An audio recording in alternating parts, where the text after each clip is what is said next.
www.jamiamadiniyajadid.org. WhatsApp group number +92 333 424 9302. الحمدللہ رب العالمین والصلاة والسلام على خیر خلقہ سیدنا و مولانا محمد و آلہ و اصحابہ اجمعین. اما بعد، رسول اللہ صلی اللہ علیہ وسلم کا ارشاد ہے: خیرکم من تعلم القرآن وعلمہ. اس میں آپ نے بشارت بھی دی اور ترتیب بھی بیان فرمائی، اور فرمایا کہ تم میں سب سے بہترین وہ لوگ ہیں جو قرآن پاک کو سیکھیں اور اس کو سکھلائیں. تو بشارت تو یہ ہو گئی کہ لوگوں میں بہت خوش نصیب، بہت نیک بخت اور تمام خیر کے سارے ابواب ان میں جمع ہو جائیں گے. یہ تو بشارت ہے. اور ترتیب یہ فرما دی کہ سیکھو گے تو سکھلاؤ گے. وہ تم میں بہتر ہے جو سیکھے اور آگے پھر سکھلائے. تو معلوم ہوا سکھلانا بغیر سیکھے حاصل ہو ہی نہیں سکتا،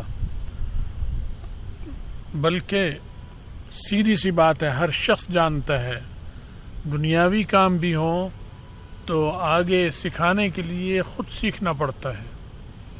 تو یہ تو بہت بڑی چیز ہے، یہ تو آسمانی علوم ہے، یہ تو امانت ہے، یہ دیانت ہے.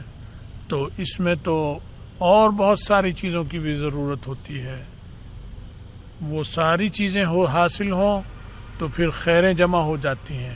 خیریں جمع اس میں فرمایا ترتیب ہے کہ پہلے سیکھو پھر سکھلاؤ.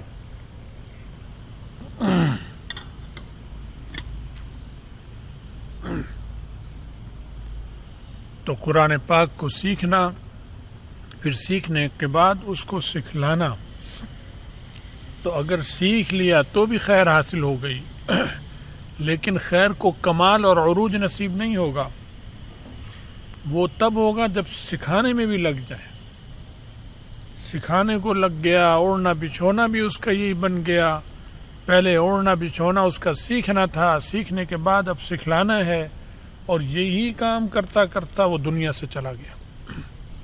تو یہ نبیوں کے کام ہو گئے. اس میں ساری چیزیں آ گئیں، اس میں دنیا بھی آ گئی، دین بھی آ گیا، کیونکہ قرآن پاک تمام علوم کا احاطہ کیے ہوئے ہے. اس میں دینی علوم بھی ہیں، اس میں دنیاوی علوم بھی ہیں، اس میں روحانی علوم بھی ہیں، اس میں اخروی علوم ہیں، اس میں برزخی علوم ہیں، اور اس دنیا میں آنے سے پہلے کے بھی علوم ہیں. تو ما قبل الطبیعت کہہ دیں اصطلاحات، ما بعد الطبیعت کہہ دیں، تمام علوم کا احاطہ قرآن پاک نے کر رکھا ہے. تو ان کو پہلے سیکھو اور پھر انہیں سکھلاؤ. جو ایسا کرے گا فرمائے تم میں سب سے بہتر انسان ہوگا. تو بات بھی ہم مختصر کرنی چاہتے ہیں کیونکہ وفاق کے امتحانات ہو رہے ہیں، آپ تیاری میں لگے ہوئے ہیں، اور رسول اللہ صلی اللہ علیہ وسلم آپ کو خوشخبری دے رہے ہیں کہ تم میں سب سے بہتر آدمی وہ ہے جو سیکھے. تو اب آپ سیکھنے میں لگے ہوئے ہیں. امتحان کی تیاری اسے محنت سے کریں اور اخلاص سے کریں، اور اس نیت سے کریں کہ یا اللہ یہ جو سیکھ رہا ہوں، یہ جو محنت کر رہا ہوں، یہ اس لیے کر رہا ہوں تاکہ اس کے بعد ان کو پھر میں سکھاؤں بھی. تو یہ خیریت جمع ہو جائے گی ہر اعتبار سے. اس لیے مزید بات بھی میں نہیں کرنی چاہتا لمبی، تاکہ آپ کے مطالعے کا اور امتحان کی تیاری کا حرج نہ ہو.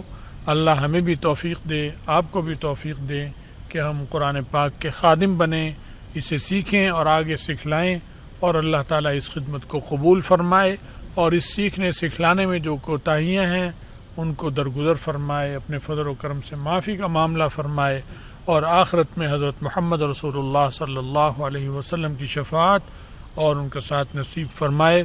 وآخر دعوانا الحمد للہ رب العالمین.